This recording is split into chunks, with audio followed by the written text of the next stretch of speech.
And we're back. It's been a whole week since the last episode because they release these a week apart. It's good to have that time. How is everybody? Stuart, Yes, but you're in the reality. We did this on Friday, like 3 days ago. That's this reality. we only do our live breakdown and reviews on Fridays, so this is Friday. You're in a very big shock tomorrow when it's not Saturday. Just say. Okay. Welcome to Monday, Stuart. Yay, Mondays. Weird. Not that we don't do Yes. ours on Monday, just weird. Yes. Although I think a little bit easier than 3 Stranger Worlds in 9 days. Yes. Yeah. I'll take this way around. Yeah, It's just absolutely. both of our hairs have grown since you watched our review content released today. It filmed on Thursday. If you can tell the slight increase. Big pro con. Hi Stuart, Well, how you doing? I'm doing well. How about you? Yeah, made the family dinner, ate the family dinner, watched Lower Deck, came here. And I saw you just before almost, so my days my days very much what a normal Friday is. I'll be honest, but it's Exactly, Monday. 'cause it's Friday. Yeah, exactly. Yeah, double Lower Decks, crazy. Had to have to refresh myself because we so for those who don't know, we did our review recordings last Thursday, and we both sort of timed it happenstance. You woke up a bit earlier. I had a family thing that took longer than I was expecting, so we didn't watch them together in essence. So we did each review fresh, which led to each one being its own thing. Then the Voyager episode of course took like 7 videos on it, 6, like a lot of videos. So that's been in my brain a lot, obviously, and I was editing through the weekend, etc. So I did remember vaguely episode 2, even though it had been like 4 days. But I really had to watch it again to kind of re-embrace it because we had sort of mentally moved past it, even though we still were before it. So useful. Yeah. Moopsie. That's the thing to take away from this episode, I tells you. But with a really more kiddie voice. Moopsie! Should be the cutest you can possibly sound. It's just Lola. It's fine. Well, I mean, they didn't make Murph figures for a very long time, and then obviously now stopped. But it's like, you would think if they're really clever, they'd have Moopsie figures ready to go. You know? Christmas is right around the corner, so yeah. Yes, actually. It would be obvious, right? Because people buy it, 'cause it's actually quite cute. I've seen some fans already making them though, so Really? the fans know what's up. Gosh, Yeah. that's impressive. What else is impressive is me sharing this video. We'll get straight into that. I'll see you in a minute. Okay. Guys, hit the like button. We have 23 of you here, 16 likes. Hit the like button. I want to get up to at least 50 likes off the hop, so hit it. Help us out if you can. Super chat in as well. Super Aussie's already super chatted. I'll read that in just a second, Aussie. But thank you to everybody that super chats. We do want to hear your thoughts. Hit like for Moopsie and super chat to make sure that Moopsie doesn't escape. That's the plan for today. We want to hear your thoughts, comments, and whatever on this episode. It is a fun one. We got some Rutherford action as well as action. And yeah, it'll be fun to talk about it for sure. Can't wait till the next episode as well. This one likely won't be as long a review as our one on Friday, which was for episode 1, but still, we're going to do the scene by scene breakdown thing as we'd love to do here. So if you want to help us out in any way, please consider joining the channel on YouTube. You can become part of our fleet and be in the fleet video at the end of every episode, or head on over to Patreon/Trekyards. The same ranks, privileges, and all that apply over there as well. Depends on how you want to support us. We really appreciate any support you guys can offer, including clicking the links down below to the Teespring and TeePublic store. There are some cool Trekyard shirts that you guys can pick up. I actually just designed a new one today, so go check it out. And yeah, So lots of ways to support. Help us out. Super chat, though, is very important. If you can, we want to hear what you guys have to say about this particular episode. So super chat in. We do read them all on the air, and we really love hearing from you guys. So it's not just us talking all the time. We want to hear what you guys want to say. So if you can, please do. Gary Davis Jr.'s got it.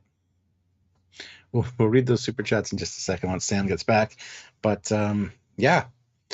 Hopefully you guys had a good weekend and enjoyed our content. We do have other videos coming down, including a much more detailed analysis of the Voyager exterior and compare it to the actual model. So lots of good videos coming. So stay tuned for those and make sure you're subscribed and bell notified. You know the thing.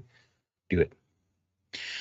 Ozzy, though, throws in $2 and says, Moopsie wants fish and chips.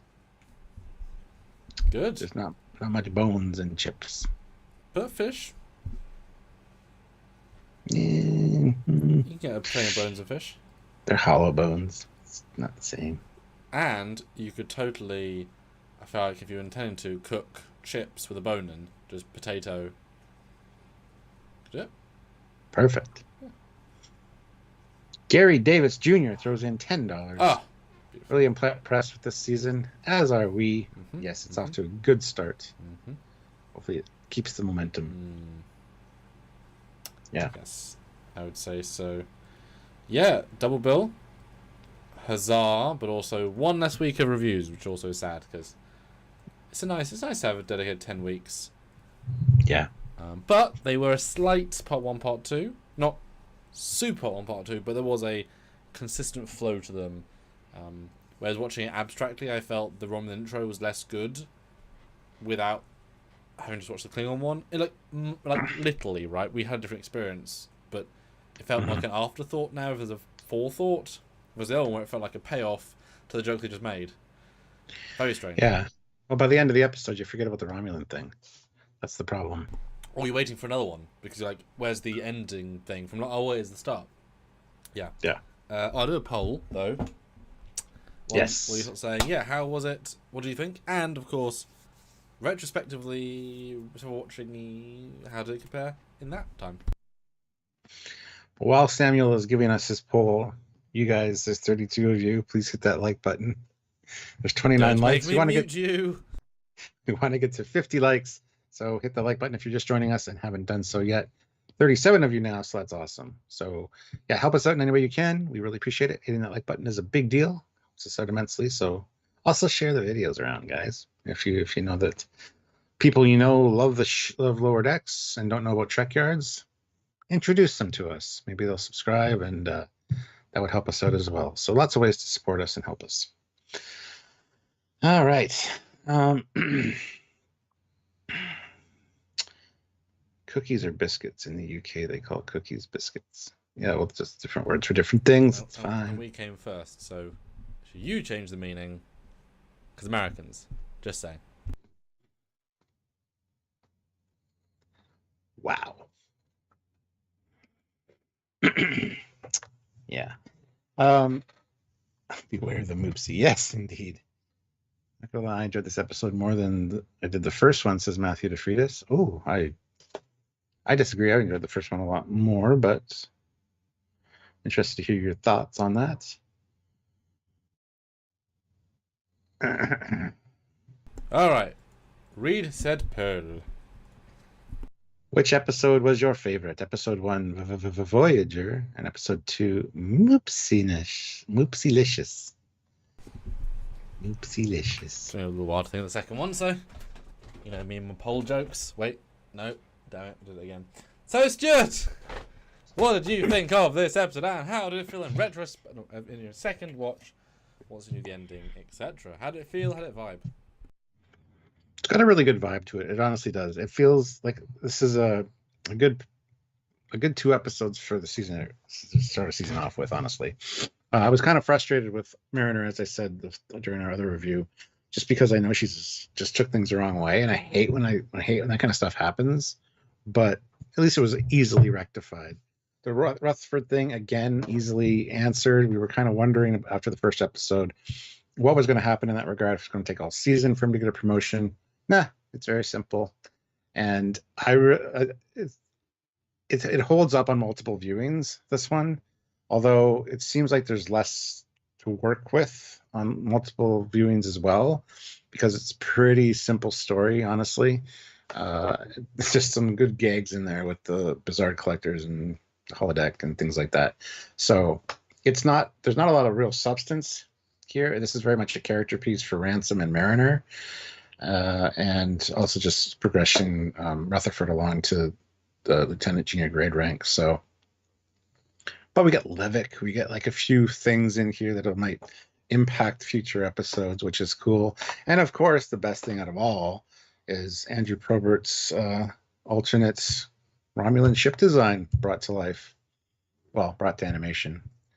So yeah, I think it was a good episode. It was fun. I really enjoyed it.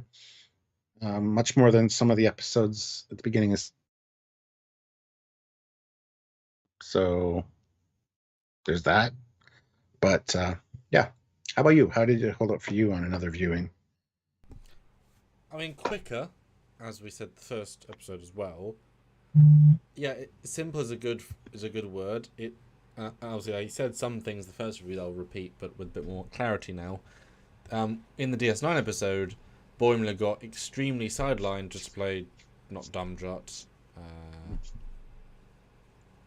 Dabo plays Dabo, and he learns lots of money and then puts in the gift shop. That's it, right? It's like 10 lines, and it's that because they sidelined him to make room for everyone else, because you only have so much time, effort, and whatever.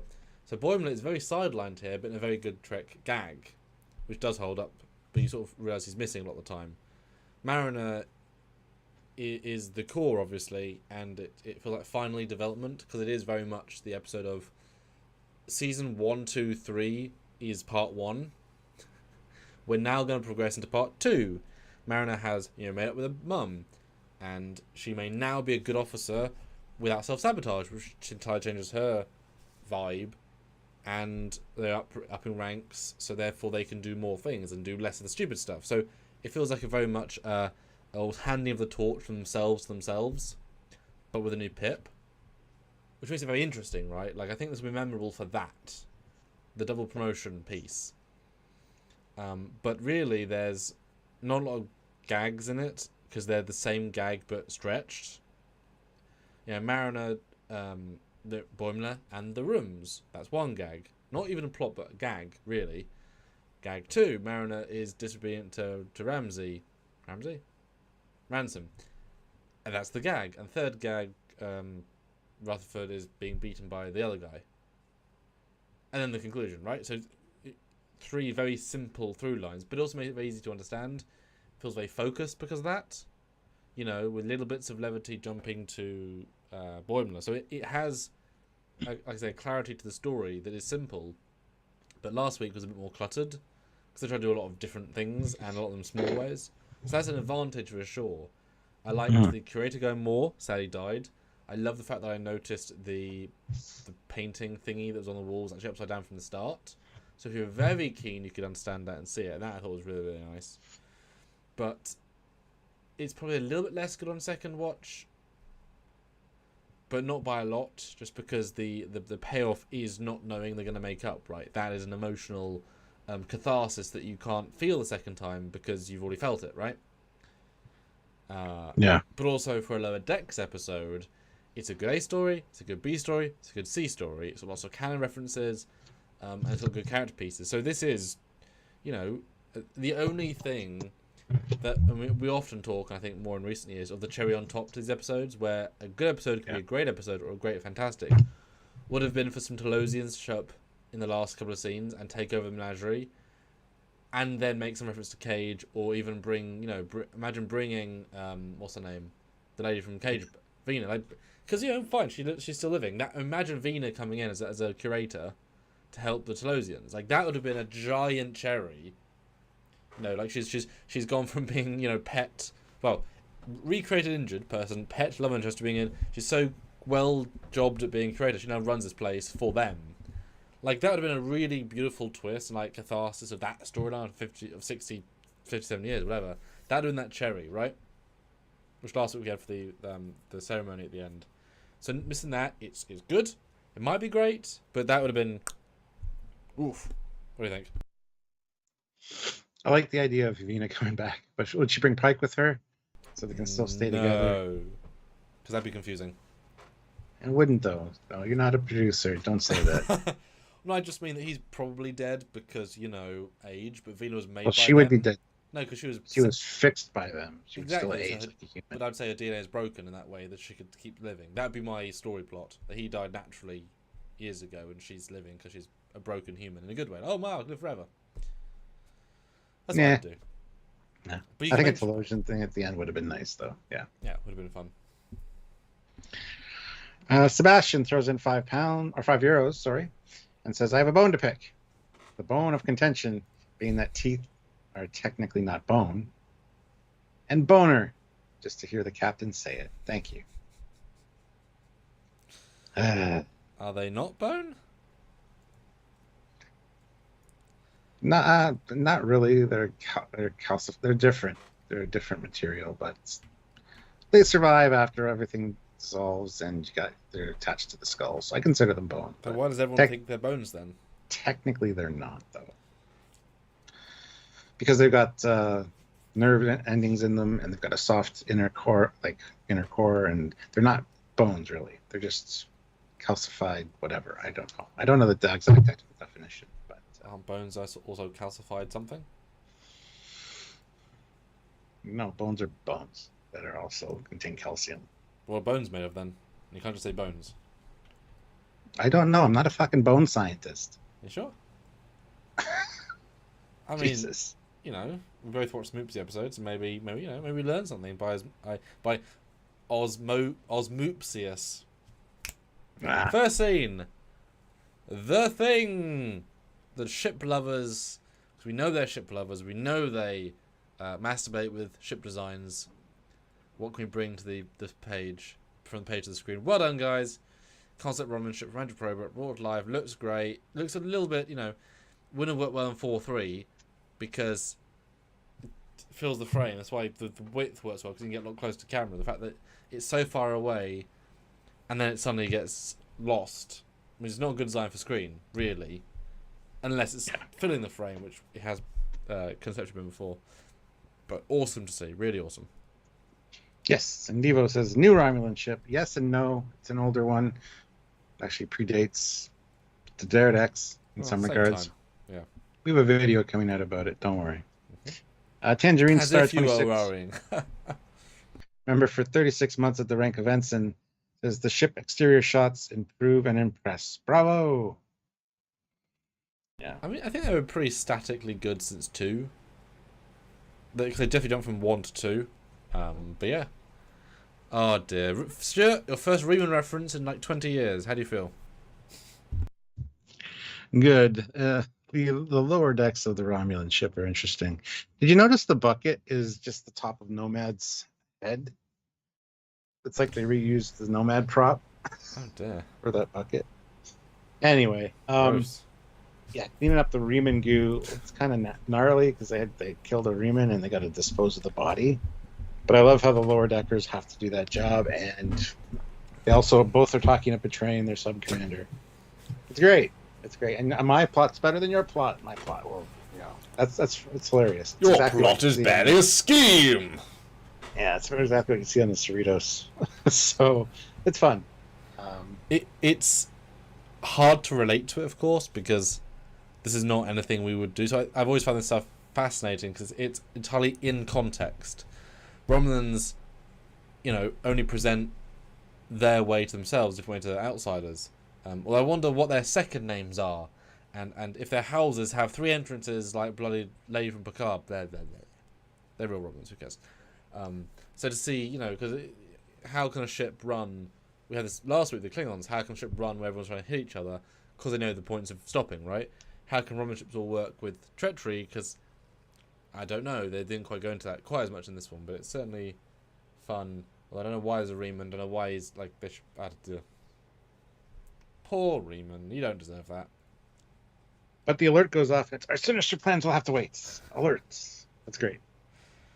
Yeah. And a very good replica of the TNG torture room as well. But we expect nothing less.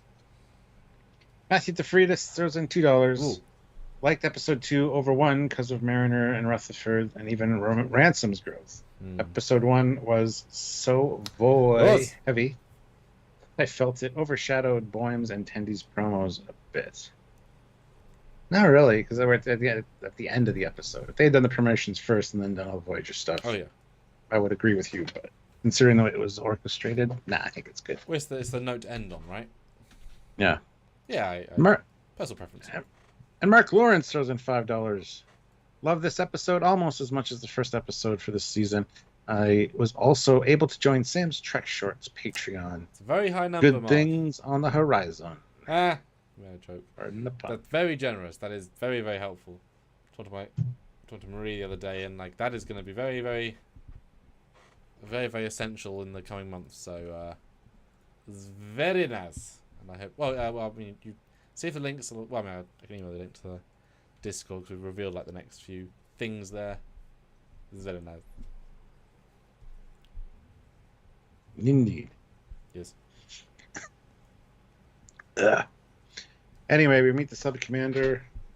He's worried about the stains on his. It never goes out. Right? It's always there. The small ship is the ship has intentionally blocked their path. They read one life sign. At least the Romulan or the Klingons read one life sign. These guys don't say that, but. And they put a. He's like, yes, I know you wanted. Is this your? You know, I know this isn't your plan. I know you want to get rid of me, but. Anyway, get rid of this crumb so I can go back to being suspicious. And then, of course, the shields deactivate and they get zapped, blasted, whatever. And they all scream. Do they die? I don't know. Did they get transported off? I don't know. Did they get destroyed? Yes, the ship did. Yeah, definitely a quick to kill. And yeah, from Klingon to Romulan, how much further can you get up the pecking order? There isn't much. Yeah. I mean, talk about, impressive. Although is it implying the fact that the person in the captain's chair is only a sub-commander, that it's not a very high-ranking ship? In which case you can keep going up the pecking order, because Bird of Prey is low, this might be a low ship, I wonder. Maybe they like their commander, just not the sub-commander. Maybe. I love the fact that of all the things, the captain's chair survived in the wreckage. You can tell it's just a bridge set they've cut up. Yeah. And of course the whole segment with the emblem as well. Just like the crayons. With the lovely nemesis symbol. But yes, back to Cerritos, and gender equal is the future that all men and women wear incredibly tight lycra that shows off features on both people. Because Did you know that for TNG those were swimsuits that were put on backwards with leotards underneath? And if you look at them, you can tell that they were put on backwards. Like the front is on the back. It's just to make it more, especially with Shax's. But anyway, yeah. So I love that they're exactly the same as Beverly's Vienna's. I mean, yeah, it literally helps to improve TNG because now they aren't sexist tight uniforms. It's just something that people wear in the gym. And when you look at the man six pack, it is bulging out of the piece. Mm-hmm. Yep. But Mariner overhears them because Shax asks how the new lieutenant's coming along, and good except for Mariner. I've got her right where I want her. She thinks she knows the score, but trust me. Yeah, I was wondering if in second viewing that wordage would have meant more, but it doesn't really. What he says next is she won't be my problem for long. That's the harsh cap on the end of it. What does that mean? Like, is she going to get promoted and sent to another ship? Because if she gets promoted on this ship, you're still her commander, which means you're still her problem. Yeah, the dialogue I didn't think had that double meaning. It seemed very like, oh yeah, she took it one way because it sort of said that way. Exactly. I mean, the only thing you could say is that not my problem, meaning she'll grow up so quick that she won't be a problem anymore. But that's not what he said. He said, my problem. Yeah, it doesn't really work, I think, in second watch. But whatever. Yeah, well. And then we say goodbye to the bunks, and probably forever, which actually had a genuine feel of finality. So I give him credit for a goodbye scene to, corridor that everyone was like, huh? Even though even though Rutherford isn't promoted and leaving, when they walk away and the lights dim, it was a nice Oh yeah, that's true. Sorry, goodbye Rutherford. to. No, he walked away with them. Yeah, whenever they load his bunk light. Oh, yeah. Yeah, it's just funny. Yes, I didn't think that. Lots of models. We got the Cerritos model. We got a Constellation class model. So that must have been. Well, was that Boimler's that he took to the Academy Day thing, or was it he got to keep it? Because that's what he That's a had. good question. That's a good question. And given he has the Happy Captain's Day, I wonder if he has a. Well, towards famous Just captain. got this. That's got this Klingon garb in there. Tendy's got a Cerritos model. Upside down. Because why not? Anyway, they have a whole conversation. Sorry, Rutherford. We're getting out new rooms. Yeah, they're so excited. And then they're like, oh, sorry, Rutherford. Like, that's all right. I'll just get a promotion today. It'll be fine. Not that easy. Or is it? Yeah, what a bold statement.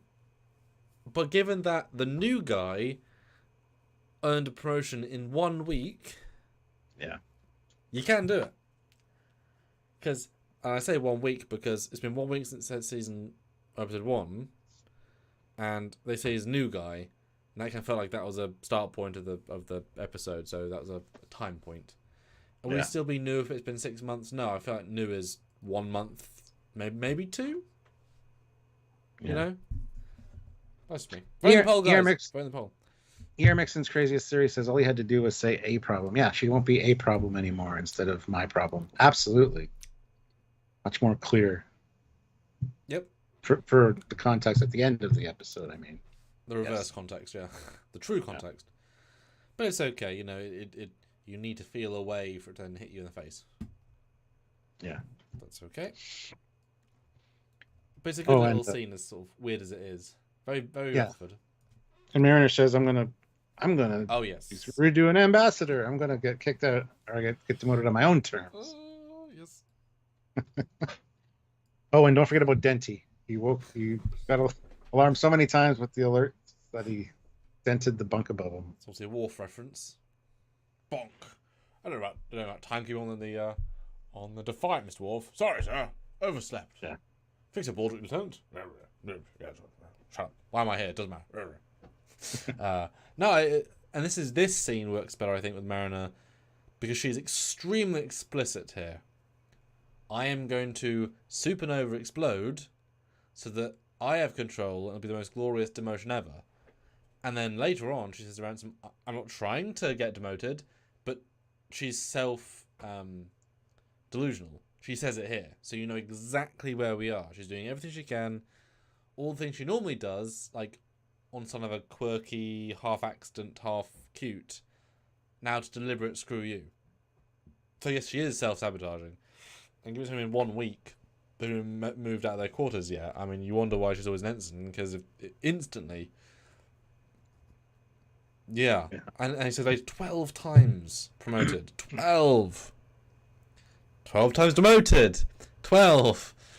That's a record and a half, isn't it?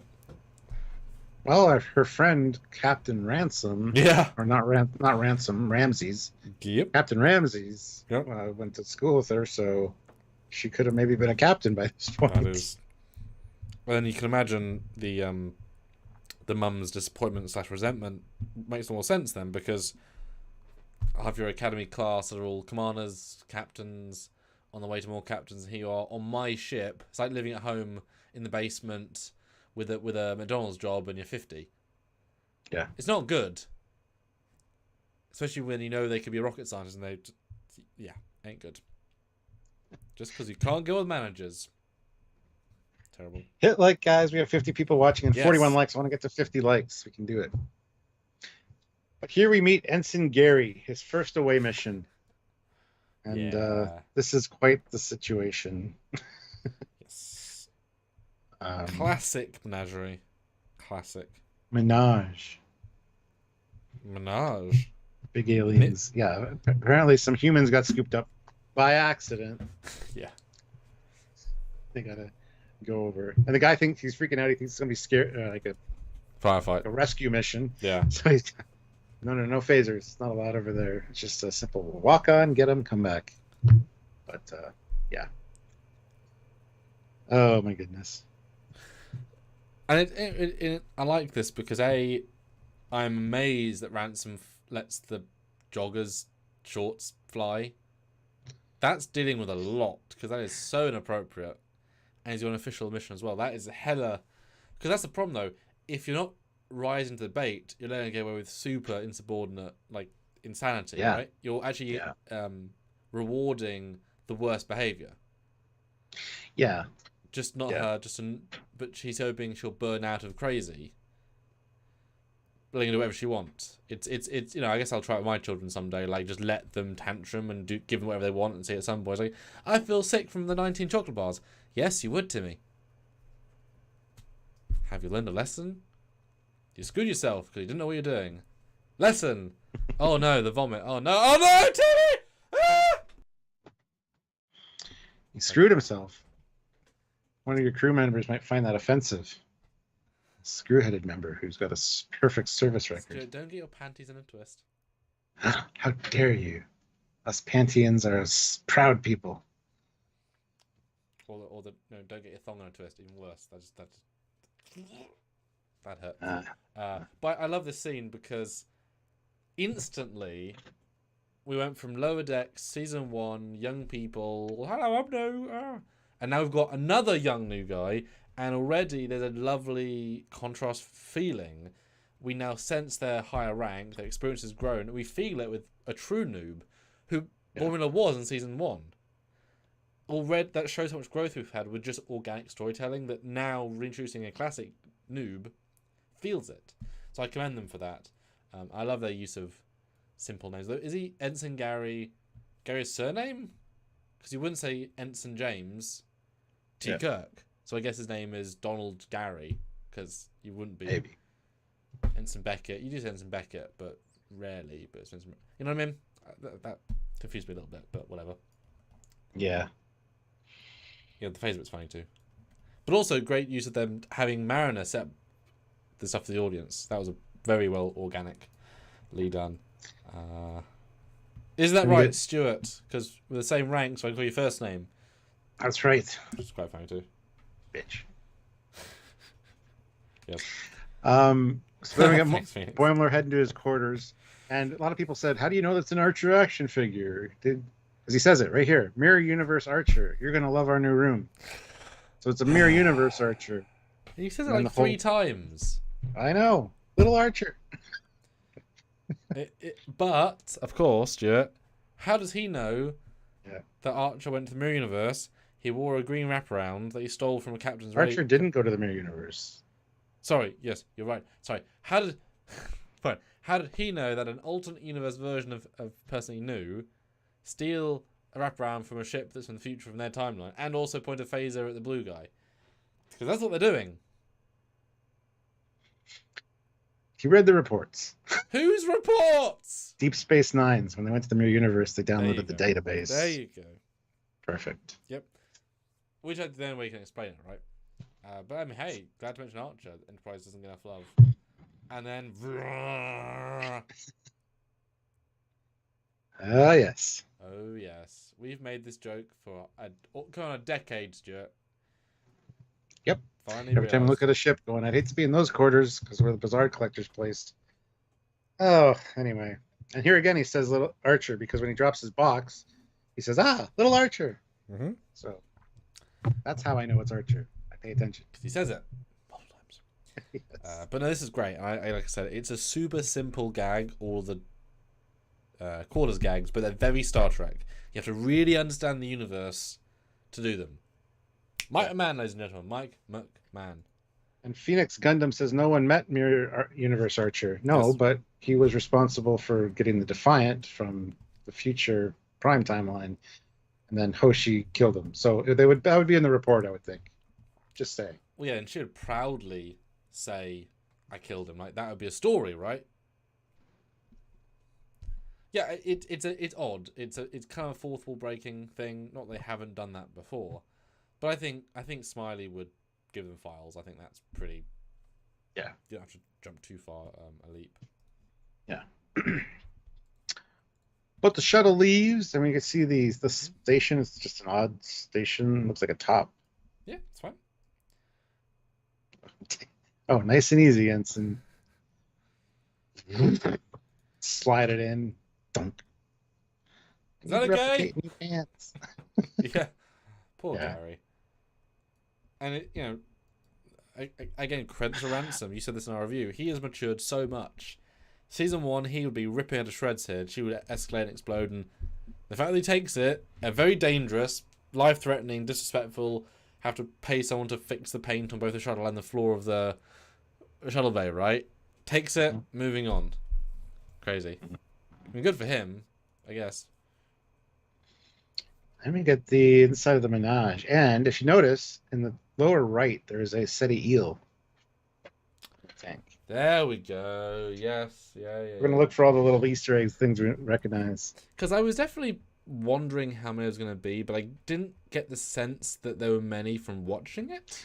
It didn't seem like it, no. We got the Aldebaran Serpent, which is the three the three snake thing that Q became at one point. But yeah. The one in the middle tube looks almost like a Glommer, like the Tribble Eater, but not really. It's close, but not quite right. Oh, so yeah, no Tribbles. It should just be a room full of Tribbles. Yeah. Or pressed up against the glass. No, that actually would have been really easy. And you could have had They're dangerous. Yeah. You could have had 2 Tribbles. There's the feed the Tribble exhibit and the not feed the Tribbles. There's one Tribble came, and then you put some corn in, and it goes, and then they feed everything else. Oh no, the Tribble of the universal feed. Oh, circle of life. Feed kind of awful. Hey, but then that joke, of course, would be a Klingon putting the feed in. Yeah. That's their go to the next frame though, just so you can see the SETI eel. Yeah, I'm sorry, I'll do one. That's a good shout. That's good. Devo 77. Yes, it's Khan's pet. That's the one. Yes. I gotta say, I like this guy though. I like his vibe. Don't know his voices, but I liked him. Nerj. He's a pet. He's a plant. Cool.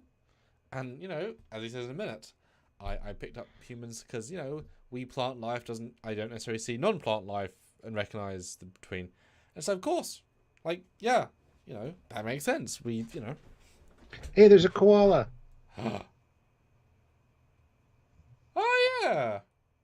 Yeah, koala. A real one too. Huh.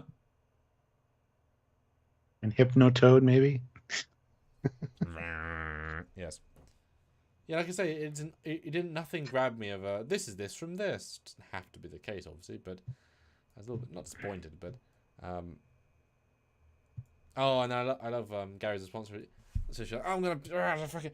So you guys breaking up, which is a wonderful random statement. So yeah. That's a good character trait for him. He's quite astute because that's more logical than she's trying to get herself demoted by being a real. So that, and it's just like, yeah, we are from being. What did you say? Relationship people. As co-workers. That's great. That's great. That's good dialogue. That's good dialogue. Clever. Yeah. And then, because whatever it is, I'd rather stay out of it. So. Poor Gary. Now I feel like that. So the next frame, there's that giant tube. I feel like the serpent with the 2 wings has been in Lodex before. I think it's in an animated series episode. Right. That rings a real bell to me. Yeah, I think it's in an animated series episode. But the flying turtles have been in Lower Decks before. So I'm assuming they just found all their wildlife in different episodes and just said, yep. Because, planet need birds and stuff, so space birds. Yes, and there's the not Q being, which is deep, deep, wonderful cut. Mm-hmm. Love it. Good stuff. Such a good visual that everybody kind of recognized it probably. Some people might not have clicked exactly, but yeah. It's a ball with 3 snakes coming out of it. I don't know what it means. God, put that in a fan film. Yeah. But Mariner's going off about this being a prison. He's like, a prison is a place for criminals. I've given these guys safe homes. And then, what's this thing? Why'd you imprison this one? That's a Moopsie. Which we don't know they're dangerous yet, though, to be fair. So I do love what Mariner says here. Ransom says, we're here to collect the humans. And she's like, no, you're here to collect the humans. I'm here to be human, which means calling bullshit when I see it. Yeah. Gets him real nervous. And I appreciate the attempt to, you know, are these things okay, right? Because, of course, you know, he's right. If they're dangerous species, here they'll be safe. And if they're animals that don't have much sentience, then they're not necessarily noticing they're somewhere they're not. Mm-hmm. And, you know, people won't be hunted here. And, so, you know, so I like the... And you know, as Ransom says, you know, we're not here to interfere or judge, because that's an important part. We aren't here just to go around the universe and say everything's wrong, blah, blah, because then what if a more advanced species like the Voth, because the only judge is being advanced, comes to us and say, what you're doing is wrong because this, and this. Well, they're more advanced. They know better. Yeah. You've got to respect some cultures. And Devo says that's the creature who you first look when we first see him. No, it's not an encounter at Farpoint. It is in Hide and Q. Q's second appearance. Yep. Is when that one shows up. We did that research earlier today. Yeah.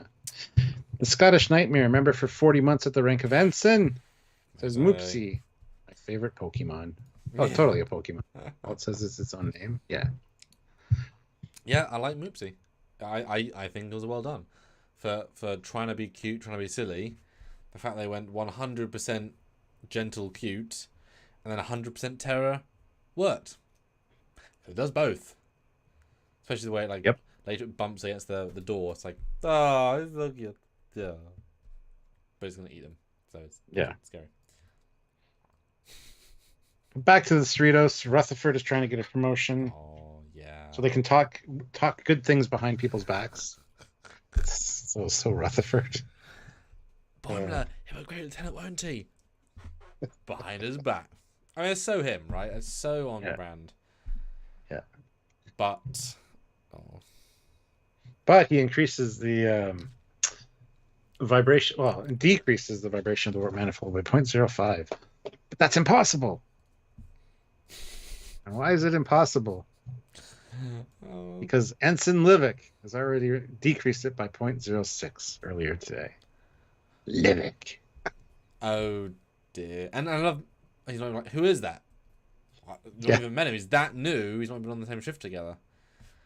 Boy, and I love the thing he says later about stop stealing the minor improvements. Yeah, leave some for the other guys. It's like they're so meaningless in the grand scheme, but you just want to iterate, improve. That's the point. Yeah. Yeah. Oops. Oopsie. Moopsie. Yes. Oopsie moopsie. And then, Brad. He's not doing well. No, but he finds his goggles. He does. And he's like, yeah, stupid bizarre light. His Spock glasses. You would think, computer, decrease. What's left to do? He's not Lieutenant Junior Grade. He should be smarter than this. But then Billups is like, I want to see that 0.6 in action. Or 0.06 in action. So he does it, and then it intensifies. And I love Boimler's backed against the door, and he's like, help.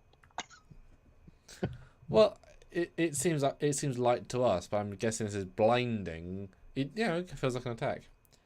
And what a unfortunate thing. Yeah, hilarious. But back to the humans, and this is great.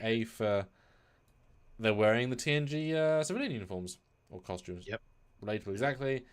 I love he's got like a ham radio, and yeah, she is leading by the thing they opened. It's clearly upside down, but you can absolutely miss it, as 90% of people will.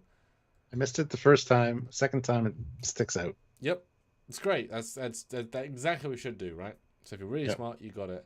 I did kind of notice they didn't talk, and then second time I really wished they'd interact in any way, because this is quite a big deal, being kidnapped by an alien, put in a zoo, and then rescued by Starfleet. You'd say something about it. Or not. Yeah. Or not. I mean, or just chill. Yeah, and I love how Ransom's like, sorry, I know you're taking a hit on these guys leaving. It's like, nah, the Pyrethian swamp gobblers over there are the main draw. Mm. Yes, because when they first walked in, there's a picture or a plaque of the swamp gobblers above the door um, of the entryway, so it's a big deal. But anyway, and then we see Moopsie. Moopsie's out. It's a nice, gentle edit. Like, oh no. I love how he freaks out. Nah, she's like, Moopsie's free. Oh, whatever shall we do? Your cutest attraction. No, you don't understand. Everything here is dangerous. Can't be worse than the swamp gobblers. Yeah, and I do appreciate a show that can't swear, yet can still swear, and so therefore, even if it's bleeped, it tells you everything they need to know about the scenario. Is real bad. This lovely, genteel guy shits himself live in front of us, and it really feels impactful. So I give him a lot of credit for that simple choice. As yes, he even though it's on the trailer, is a genuinely very gruesome effect. It's this is not a kid's show because that is not fun. You can kind of like visualize it as well, which is even worse. Just drinking bones is the description. Not even possible. Yep, it is.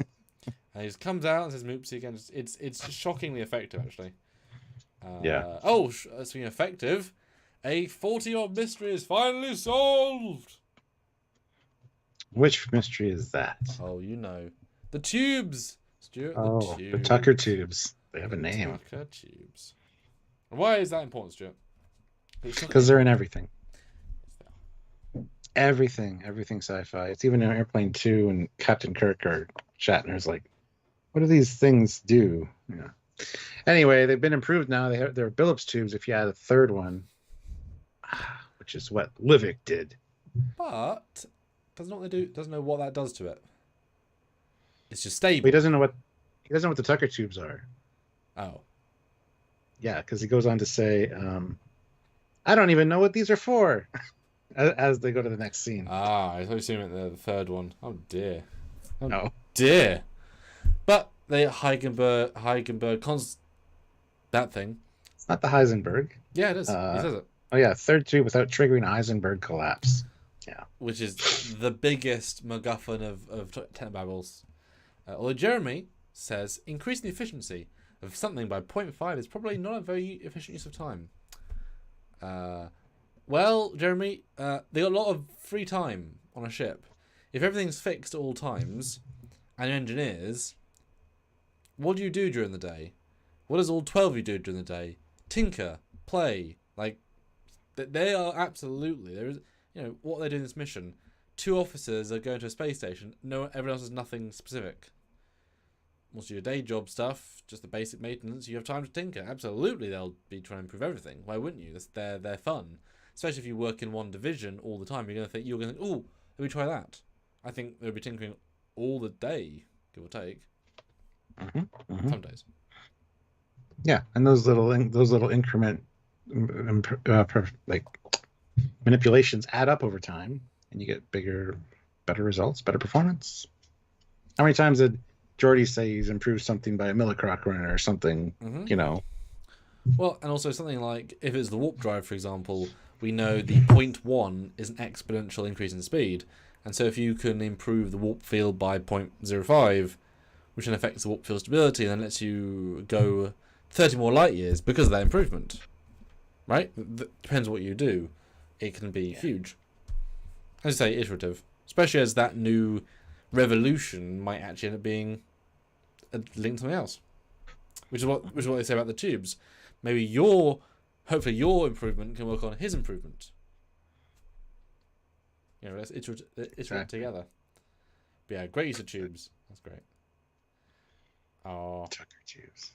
I love this next bit. I keep saying that, but they're nice character beats. You do see the captain go in. Subtle, but you do see it. Yes. I love the fact that most of the time divisions don't interact in a meaningful way. Chief of security of a ship, some guy. That's what this is, right? Yes, it might be bridge officer sometimes, but it's just some guy. But we know from his episodes they bonded over some things. Hence, Bear is a different bear cub, right? Baby Bear. Yeah. As is Rutherford. You genuinely had that episode to allow this because would you really ask Worf as an ensign to help you move into your room? You wouldn't. It tells you a lot about these characters and their bond. And that's sweet. I think that's really nice, actually. Although he's a big, strong guy. And Jay Johnson says 0.05%. It's actually 0.05. Yeah. That's the increase. It's even less than that. So, um, anyway, so no problem. I got a date with Tiana and the holodeck. So we saw Freeman go into one, these two go into the other one, and Robin Hood. You want to get disgusting? Has that really stopped you before? Sounds like he doesn't really enjoy it. So, anyway. Yeah. I feel like it might escalate as well. Yeah. Yeah. But I mean, still humorous, you know. And of course, the logic of the moment is ridiculous. Of course, the walls are proofed enough to not have this, or they're not, and that's why the room's free, because no one can be here. And also, I love the fact that we've now introduced a second toy figure, Spock figure. There's a data one later, so we add to each time. But yeah, those doors don't do shit. And so yeah, Tiana and Strax doing very. They're not even sex games in this one. They're murder games, which is sad. They kick Robert Hood's face. It's like, okay. And then the mum, her goal is giving a ridiculous speech as president of the Federation, or Starfleet. So we learned about both of them.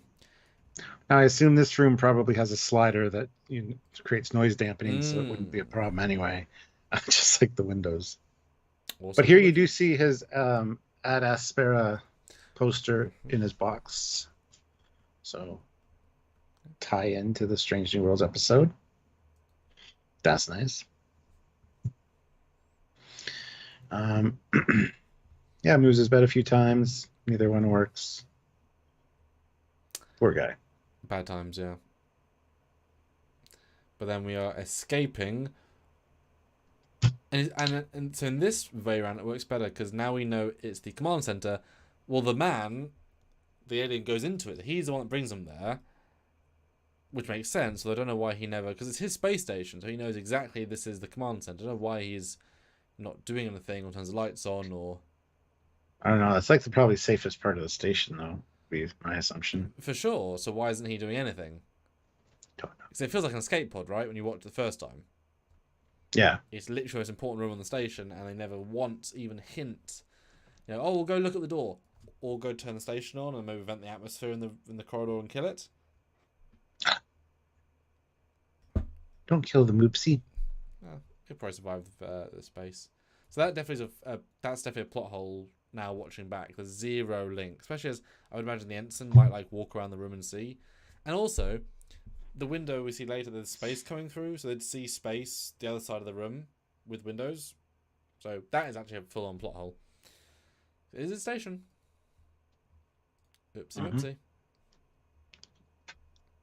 But here we get the whole chat between Mariner and Ransom. Yelling match, really. Yeah, I overheard you guys talking. That you want to demote me, so I'm going to give you a reason to, essentially. I'm a good commander. Really? You stabbed me in the foot with a battle blade. You turned into a giant head and tried to eat me. You tried to trick me into messing up with that space elevator. And I love how, actually, that was an orbital lift. That little correction was great.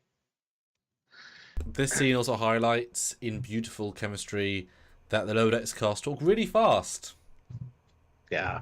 Because they do, and that was the big joke they said. They're to slow their character dialogue to be live action because it didn't work. Really fast here. Because Mariner burns those three off top of her heads to get to the real one. Because, of course, did she stab him or did he stab her in the foot?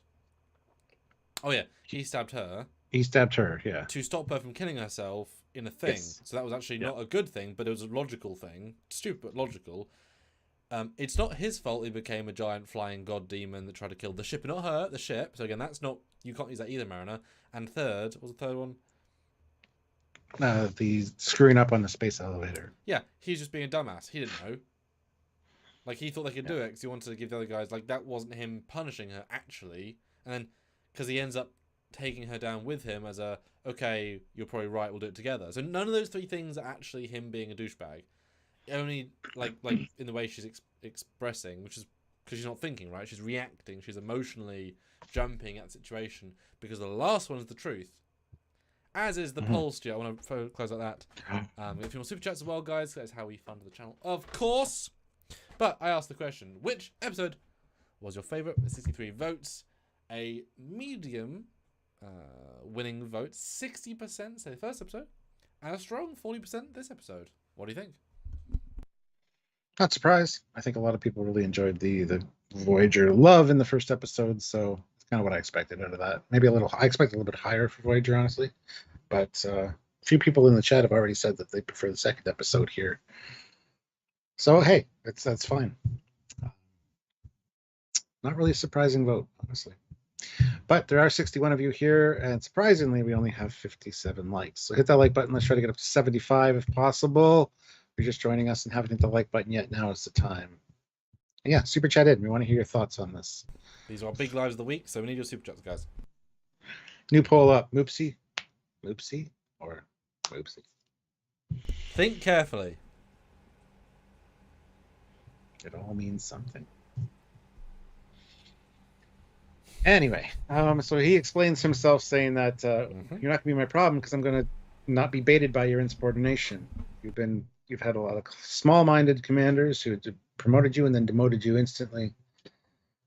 But I'm the first one that doesn't fall for it. She's like, no, what? I don't do that, do I? You've been doing it the whole time. And yeah, I'm going to give you nothing but unwavering support from now on. You make your suggestions. Do what you have to do. It's great. So she realizes she does self-sabotage. Well, not just that, but I think she sort of, we're hoping that she has that meta moment where it goes from being, it's a good idea to do this, to, wait, I knew I'm doing it, but now I realize I'm doing it. Really realize it. And that was his moment. But again, great growth on him, because that is not an easy thing to sort of give up. Give up the control of, yeah, you do you, and I'll just deal with the fallout.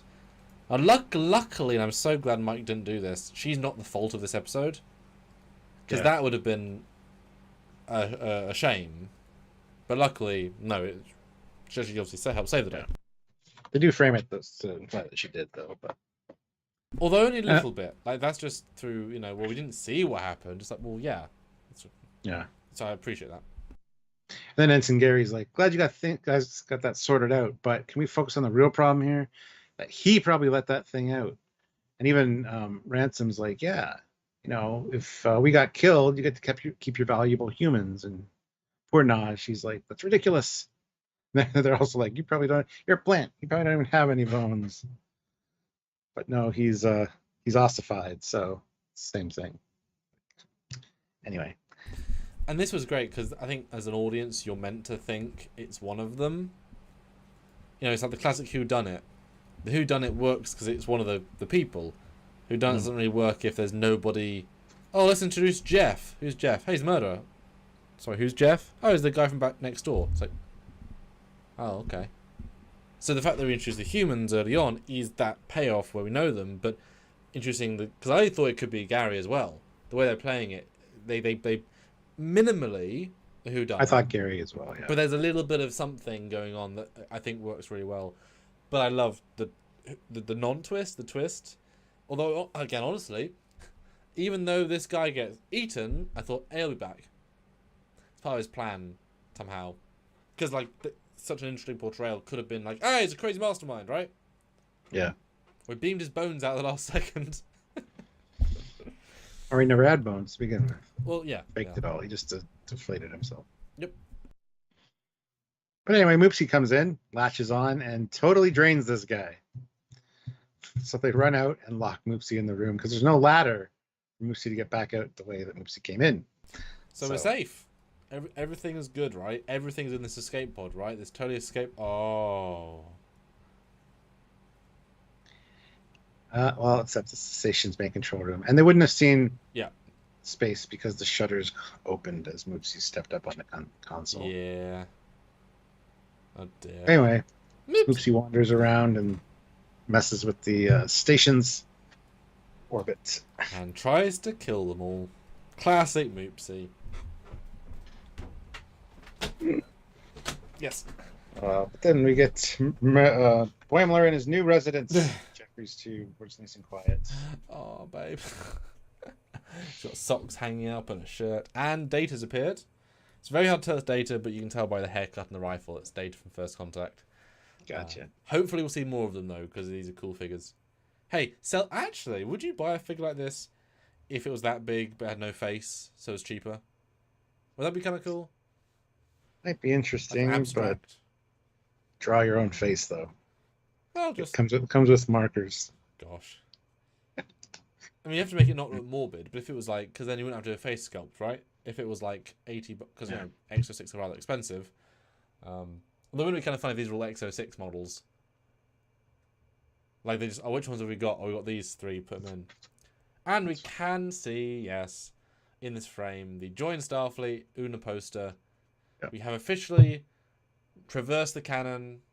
So yes, there is now a Stranger Worlds Enterprise in Lodex versus just the Connie. You'll see how that is affected or effective later on, because it annoyed me slightly, like the Connie being not Connie, but yeah, who knows? And what's the thing? I love how Boimler's like, "Hey, did you come here to do a systems check?" Nah, I'm trying to find a way to diffuse heat conduction by a few nanojoules. Oh, there are some incident here doing the exact same thing. Seemed like a wonderkin. Livic. I love how mad Rutherford gets, and it's like, we gone for dinner later? Yeah, sure. It's great. Because it's nice because these are obviously like very small problems. Oh no, someone is inventing quicker than me, so I can't get a promotion. You know what I mean? If first world problems exist, it's like a first world problem. But so the fact they can then cut back into being friendly after, because, you know, these are important moments to them, right? Is a good little small moment, but it's important as a Trek content. It's not really piss at each other, etc. Anyway, so you're falling into the planet, but yeah. Mariner has a plan. Yes. She's going to crawl through the vents, unlock the door, get Moopsie out so you guys can rush in, stabilize the orbit. Oh, it drinks my bones. Yes. Jack's like, no, what are you doing? You're stupid. Even if it works, we're only going to stop re-entry by the skin of our teeth. Skin of our teeth. Yeah. Punch me in the face.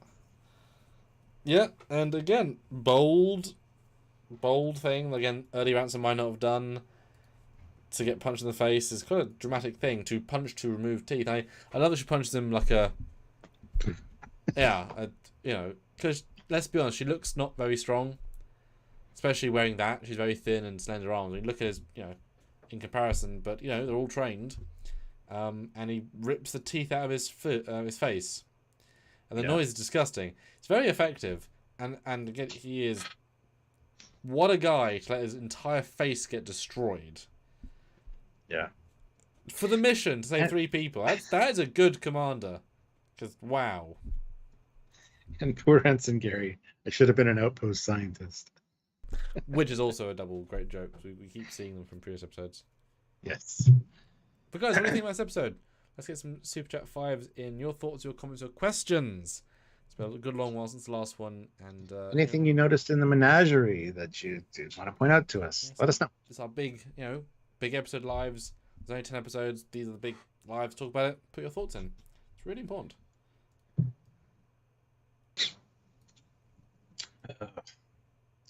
Back on the Cerritos, Rutherford hasn't been getting a lot of sleep. He's got bags under his eyes. Tendy's like, you don't have to do this. It's like, I nailed it. I improved the replicators. And Billups is like, that's great. I'm sure it's wonderful, but you have to wait till after the PIP ceremony. Livic.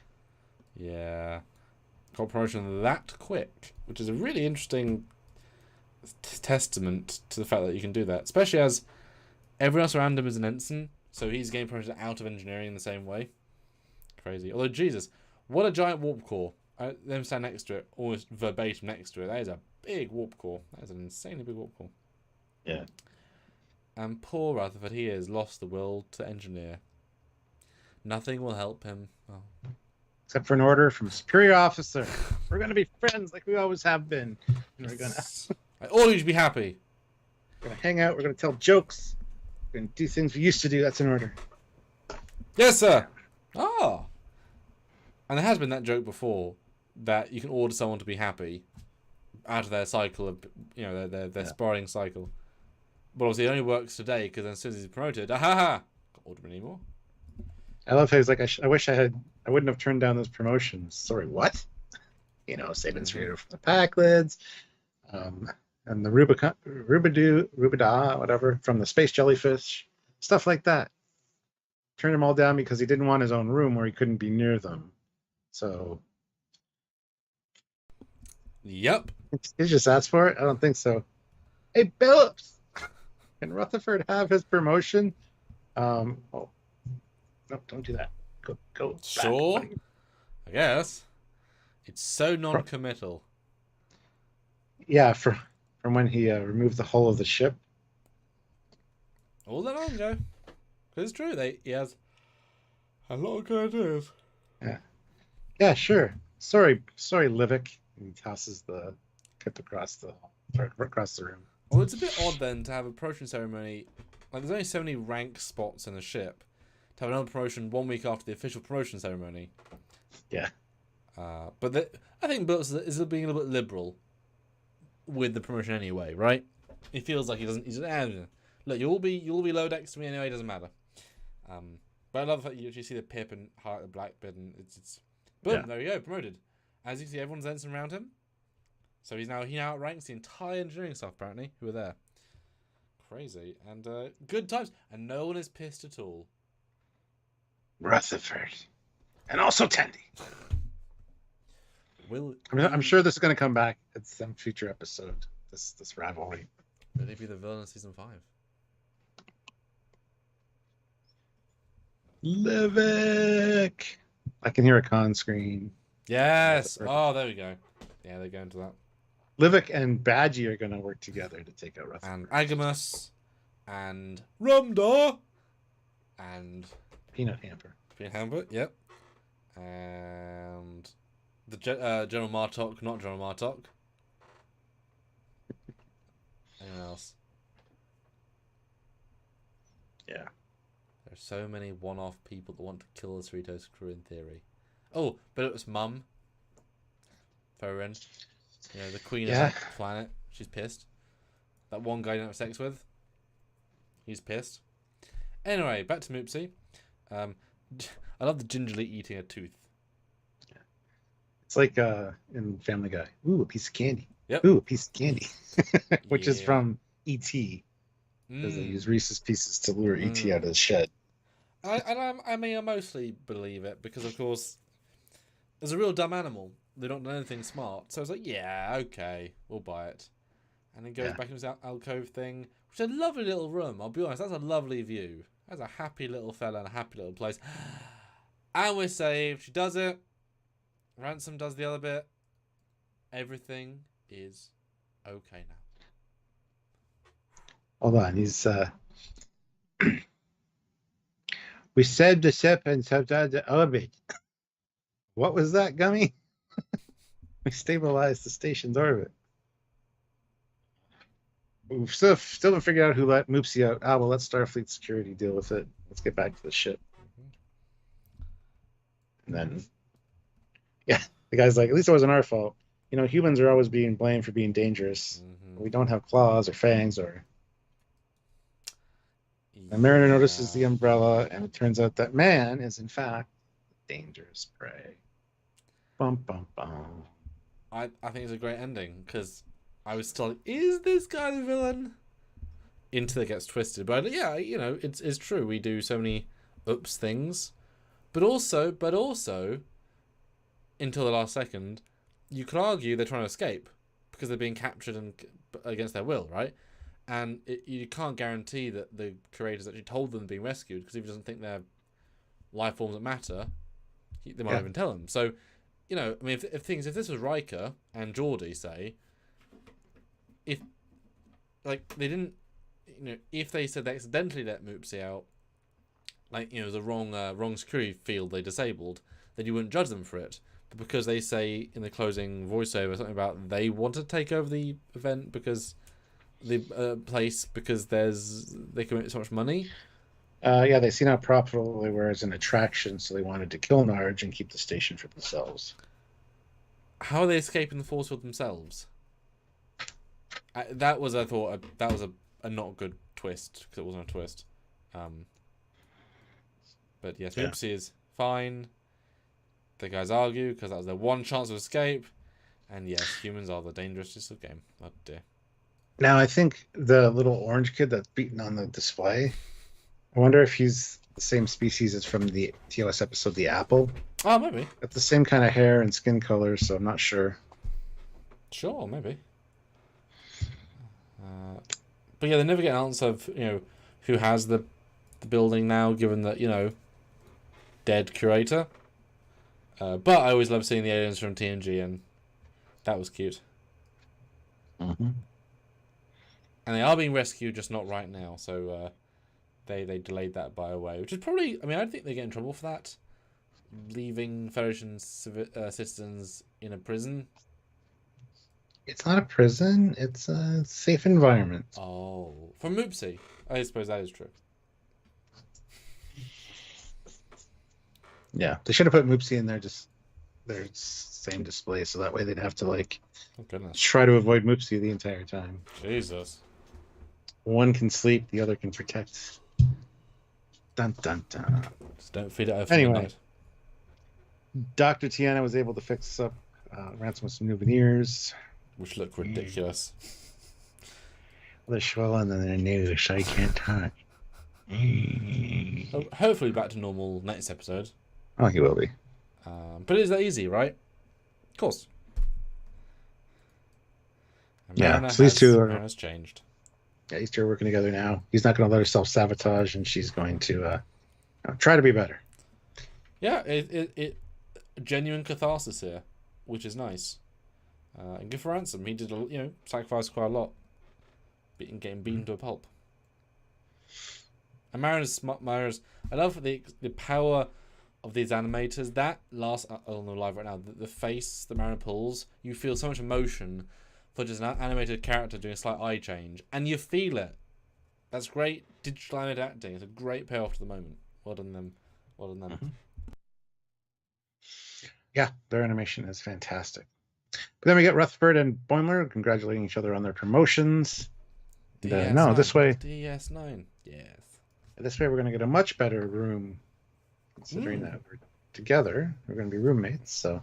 Which is interesting that you think that you'd get a better room if you agree to share, because the room actually looks worse to me. It's bigger, but it's empty. Yeah. And why would you bunk bed on the same... Would you do two sides of the room? Oh. You'd think. But oh no, Stuart, it's so red, oh god. And, oh, you just got to dim the viewports. Oh. And you can see... Boimler's soul die a bit inside. Visibly. Yeah. Because he definitely would like to, a room to himself. Nope. Although that room is still available, right? Come on. It's a very, very large ship. They didn't give the room to someone else in the meantime. Sorry, Like this is the Maybe Livik got another promotion and they gave it to him. Livik. Yeah. But I wonder if this arrangement is going to be Red Dwarf-like. Because that feels like the two bunks. It does, yeah. But I hope they furnish it. So they couldn't make the bunk corridor personalised. This is their chance to really add a lot of character to these people. What do they put places? Like they started doing last or early in the episode. Because there's a lot of empty space. It's just raw space. Like, what furniture are they going to do? That's actually kind of exciting from a character perspective. Yeah. Although will he ever sleep again though? Is the question. And Rutherford's got the DS9 model he bought in that other episode. Yeah. And I love the thing he's tinkering with is the same thing that Wesley did. It was that tractor beam device. They know their canon. They know the canon. And we got a new Denty. I don't know what those bunks are made out of that dent so easily, but hey. I thought that. One move and Bosch, they're already gone. But it's, we don't normally have this pairing.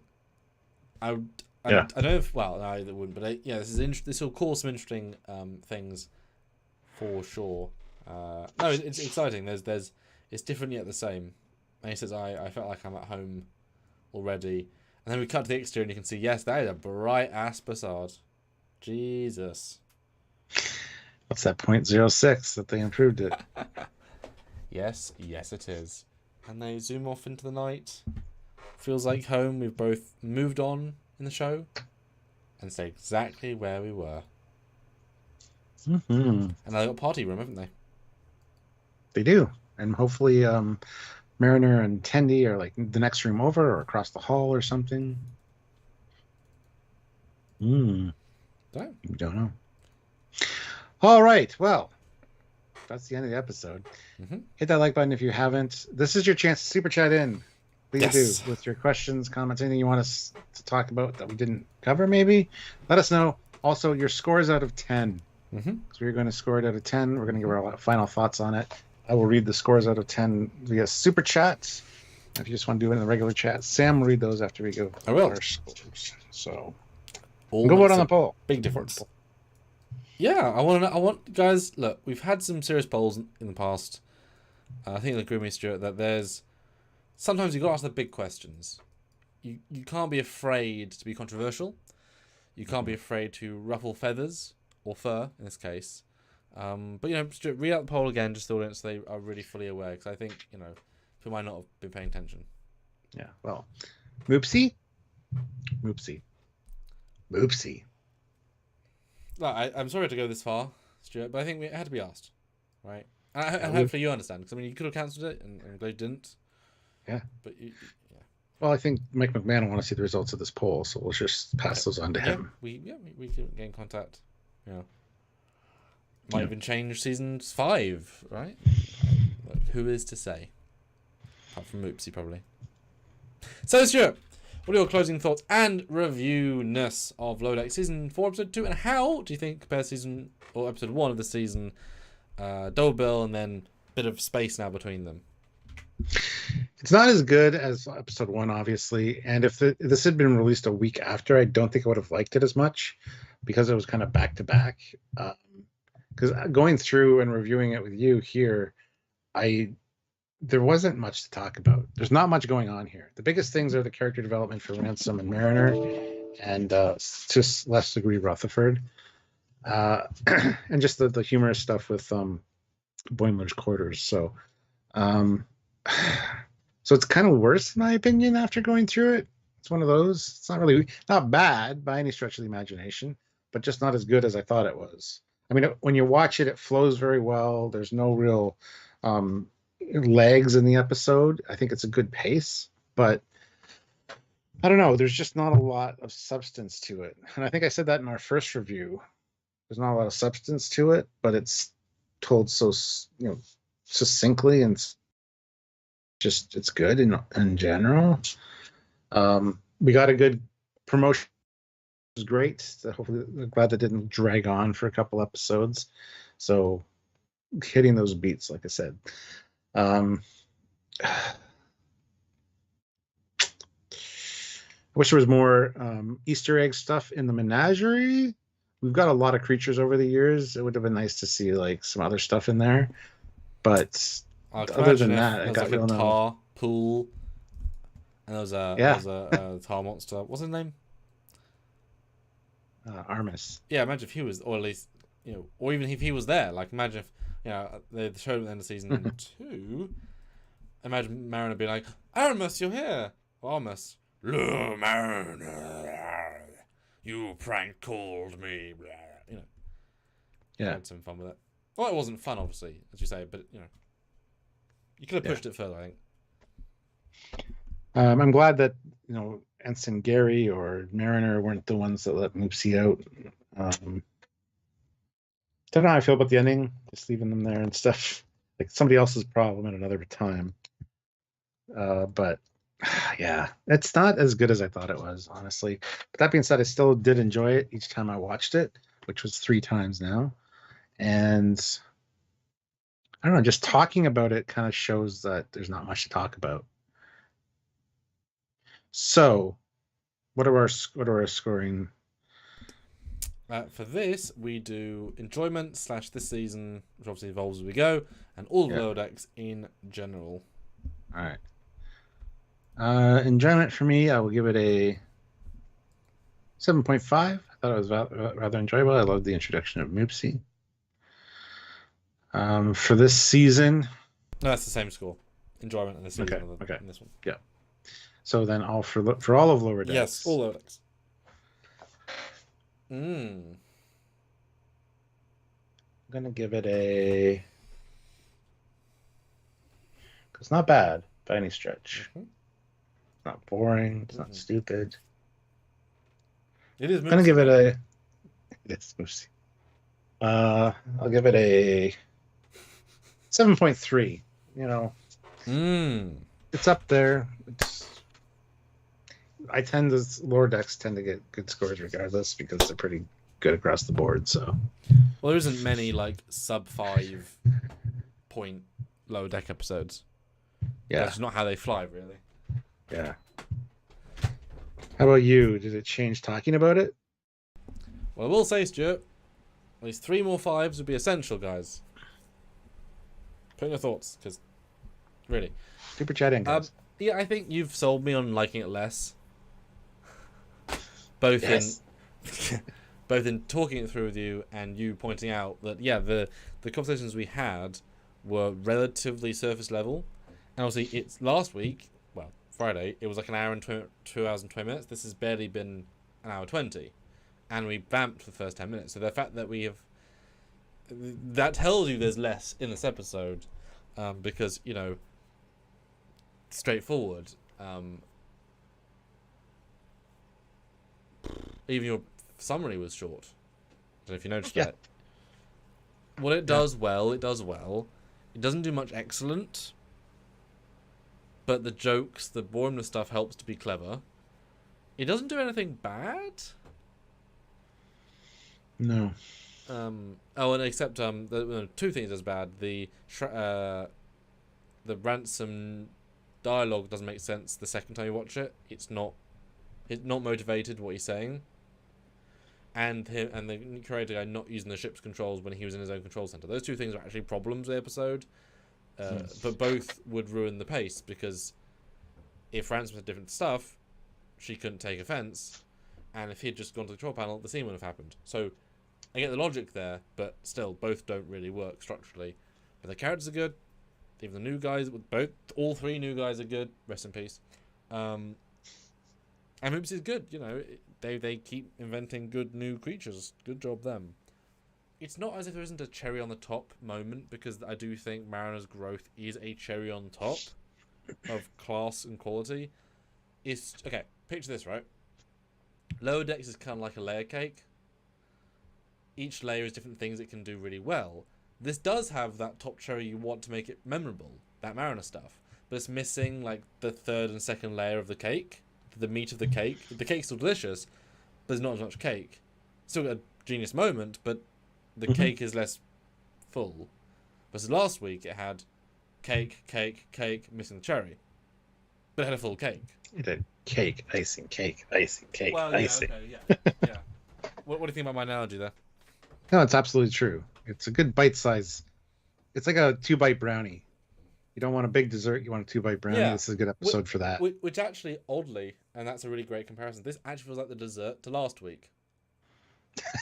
That's why I think I enjoyed it more watching it right on the heels of the last one. Like I said, if I had waited a week and watched this, I would have kind of probably not enjoyed it as much. Which is super interesting, because it is very much, the Rutherford is the same plot as last week in a sense. The Mariner is a continuation, and Boimler, there's all continuation, right? So actually, I just forgot about the Romulan thing at the beginning again. So you got that and the Rutherford thing tied up from the last episode. Yep. But I said at the beginning of this, by the end of it, you forget about the Romulan thing, and I did for my summary. You meted your own. It's true. So I mean, that part was cool to see their lower decks, and then and the new ship. That was like the. Which is funny, because that ship should be a cherry on the top. But it's like, and forgotten. So I'd also forgotten again. It's like some of the sprinkles around the cake. Yeah, or it's a cherry in the cake because it was so early. It was pre-baked. Yeah. So it's a really odd episode actually, and it will be remembered for the two jokes, right? Mariner's bullshit and the Bassard joke. That's good. Those are two core things, but for us especially. But it's surface level for a lot of stuff. But Lodex does really bad episodes. It's a crazy sort of show. Even they're okay can have genius ideas. Mm-hmm. And I remember I super enjoy watch. And I had said when we did our review, one of the better episodes of Lodex. Because there isn't any bad stuff, but reviewing with you, there isn't as many good things. Really good things. So score wise, oof.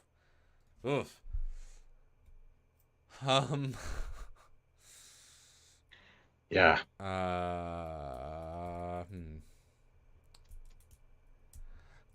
gonna be a little bit meaner than you because I think it can do better, but not by a ton. I think you're sort of close to how I would feel.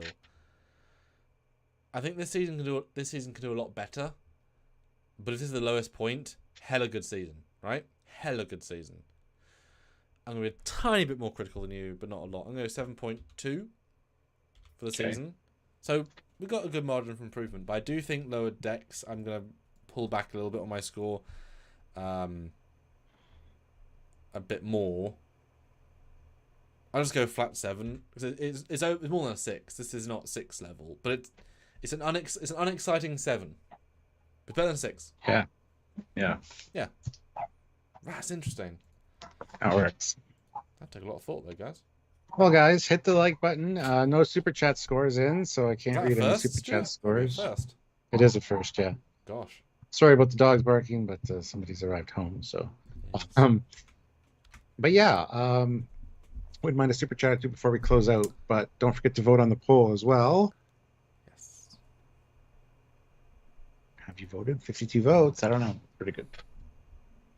Do you want to end the poll? Do you want to read the results of that? I do. Again, this dramatic fashion. An important question for us all. I think not just now, but in the future, right? This might be a question that we'll ponder on. The question, of course, is Moopsie. And we had two options: with Moopsie or Moopsie. And just like the last vote, Stuart, the winner is Moopsie. Moopsie. I'm not going to judge, right? I think there are fair points on both sides of this argument. What do you think? I mean, are you gonna debate this with me? Are you gonna fight this, or do you think the audience is on average we're gonna go with fair? What do you think? I agree with what the poll result was. So I don't know how I feel. Right? I don't know if I can agree or disagree. Yeah. But at least I had to put the question in. And Moochie says, personally, I prefer the filling in the cake so all these metaphors praising the one cherry on top feels weird to me. Yes, I prefer the icing and filling in the cake as well, but that's just the saying, the cherry on top to make it perfect.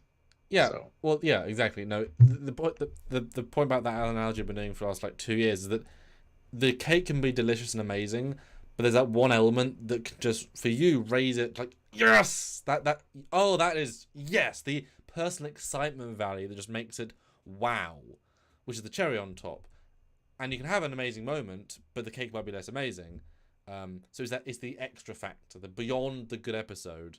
Of course, the episode should be good in the middle, but sometimes an episode can just miss that one beat that take it over the edge into a 9-something territory. Because you can get like museum episode of Picard, right? They kept having things, and there were cherries. They kept having things that were just so well done, because it ultimately budget. Last week, they had a Voyager cameo that was really meaningful. Like I said, Paris, B'Elanna, literally, if they had the actors B'Elanna and Roseanne Dawson, B'Elanna and Tom, both voicing for one scene, would have been a meaningful moment, right? With their daughter would have been the big cherry, because wow, we've canonized them as a family, and she's in Starfleet, and she's it's a cherry on top, expensive cherry, but that would be the extra something to make it a wow. So yeah, cake is most important, but that cherry takes from being a good episode, a great episode, to a really like Wage Douche is so many cherries. That's filled with tasty cake, and cherries around the multiple rings. That is, like, for me, that's like top tier. You know. And Ozzy Medeiros throws in $2, 8.7 out of 10. Moopsie, my mom gave 8.8 out of 10. Well, that's cool. Yeah, I think we fight every week who gets highest score. You or your mum every week. We'll just because I don't know if I think last week it was very similar as well. I think your mum gave lower last week. I can't remember. Or one last week. It was Friday, but also happened. Yeah. I mean, hey, as you said many a time, this is shaped up to a really good season. Both have a certain vibe that season 3, I don't know if I felt early on. Or at least good then, that's good. So I'm excited. Anything can happen. Did you want to read the non-super chat scores real quick? I do. Are there any? Yeah. Start with Mark's. Yeah, Mark's. Oh, yes. 8 out of 10 from Mark Lawrence. Moopsie added an extra point to this above average episode. Yes, I would agree. Devereaux 8 as well. Gorgonzola 10.5 out of 10. Regular 8.5 plus 2 extra points because an engineer got promoted. Okay. My brother just submitted his master's thesis as an engineer this Tuesday. Oh, congratulations. That's a thing. A thing and a half. That's the cherry on top. Stanley's 7 out of 10. Aussie 8.6, as you said. John Greer 7.8. It's not a bad episode, but not a lot that stands out. Aussie 8%, yep. Is it? And Sergeant Roadkill throws in £5. Says rounding things off with a little super chat. Thank you. Those little $5 or £5 super chats add up, so we really appreciate it. We're £2 away now, or $2 away. Oh! You always want round numbers, don't you, Stuart? I like round. Yeah. Yeah, Stuart. Good job. So see us the rest of the week for other live and other topics. There's actually a lot to talk about this week with 2 episodes and things. And Bobs, do you have any immediate personal live plans this week? Anything that stands out of this, that, or the other? Nope. Okay. Just I'll be at London Comic Con this weekend. So if you're in London, Ontario, come by and say hi. Ah, yes. Exciting. Do you want to pimp what you're doing there at all? Same as always. There's no Star Trek actors, so I'm not doing any panels. But I will have the TOS Captain's chair, so stop by and get your picture in it. London, Ontario Comic Con, yeah? Yeah. Really? No Star Trek actors? Given how much Star Trek there is, that's kind of surprising. Is it a smaller event this year, do you think? Or is it just something else? Or They just didn't get a book Star Trek actor. They couldn't. The ones that they did book had to cancel or for different reasons, so they just didn't get anybody. And in fact, I'm looking at the lineup, and not very many people, let alone big people. Yeah, it's kind of disappointing this year. Like film and TV, but I mean it's a strike, right? I mean some actors aren't comfortable even being. Because Louis Theroux, he's going, that's big. He can talk about wrestling. That's not union. And John Wayne's grandson, the Mandalorian, he's going. Right. Okay. Lateef Crowder, Misty Rosas, Jake Roberts, Mindy Tara Spencer Nime, Kyle Herbert. I don't know any of these people. Yeah. So anyway. I mean, you should be up there, Stu. Your face should be right up there. Yeah. Oliver Lavery Frog throws in £2 for those round numbers. Yes. Thank you, face. Thank you. What a team we have. Yes, round number. Oh, 56 out of 100 and 8.2. Ooh, okay. Yeah, that's a much lower score. Fascinating. Alright, sweet. Anyway, we'll call it there. So join us all week. We have lives and edited content coming out. Yes. So make sure you're watching it. Bye, enjoy this. And of course, back to episodes on Friday for Unknown, where Unknown happens and hopefully be good. Until then, he is Commander Cockings. He's out of 30. Bye, guys. Bye.